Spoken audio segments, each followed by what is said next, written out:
Welcome to Finpod, your daily financial digest.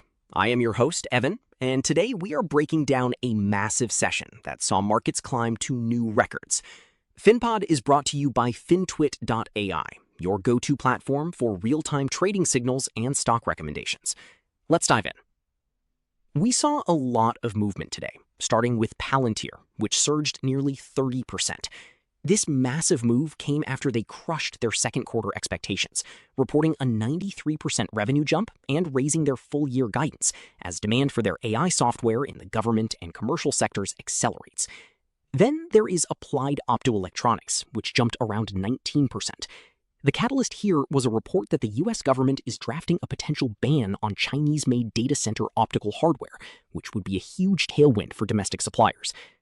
Meanwhile, Caterpillar climbed over 5% after the company beat earnings estimates and raised its outlook, proving that demand for its power generation equipment, essential for those massive AI data centers, remains incredibly strong.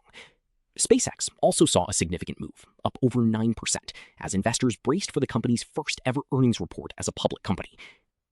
Turning to the broader market, it was a banner day.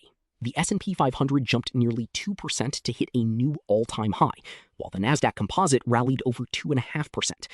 The driving force was a combination of strong corporate earnings and a welcome easing in oil prices, which helped calm inflation fears.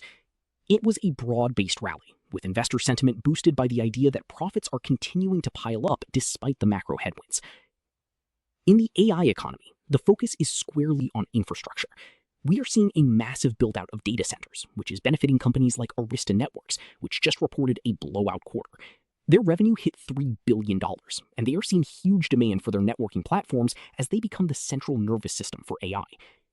On the private side, OpenAI made headlines today by announcing a strategic partnership with Clearlake Capital to accelerate AI adoption across their massive portfolio of companies. It is clear that the industry is moving from the experimental phase into deep operational integration. Looking at other notable movers, AMGN had a solid day, climbing nearly 3% after reporting second quarter sales that rose 9%, handily beating analyst expectations thanks to strong demand for its key growth drugs. Finally, let's wrap up with the major earnings results. Arista Networks was the standout, beating both the top and bottom lines and issuing strong forward guidance. AMGN also had a strong performance, beating estimates and raising its full-year outlook. While we saw some volatility in names like SpaceX, the overall theme of the day was clear. Companies with direct exposure to AI infrastructure and software are seeing massive demand. That is a wrap for today. If you enjoyed this episode, please like, share, and subscribe, and let me know in the comments what you want to hear about next. For stock recommendations, visit Fintwit.ai.